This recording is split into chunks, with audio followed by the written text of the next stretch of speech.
नमस्ते viewer and subscriber, आपका हमारे चैनल आर्ट केटलॉक में स्वागत है। कैसी हैं आप? उम्मीद करती हूँ अच्छी होंगी, खुश होंगी।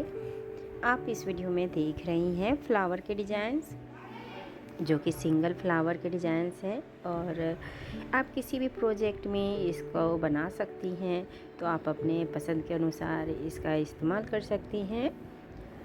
इसके लिए एक स्पेशल फैब्रिक होते हैं, तो आप वो फैब्रिक अगर परचेज करना चाहती हैं तो मैं उसके लिंक वीडियो में दे दूँगी। आपको इसमें कलर कॉम्बिनेशन के आइडियाज़ मिल रहे हैं। वीडियो को कंप्लीट देखिए, लास्ट तक देखिए ताकि आपसे कोई भी डिज़ाइंस मिस ना हो जाए। मैं मिलती हूँ आपसे एक नए वीडियो में, तब तक के लिए बाय बाय।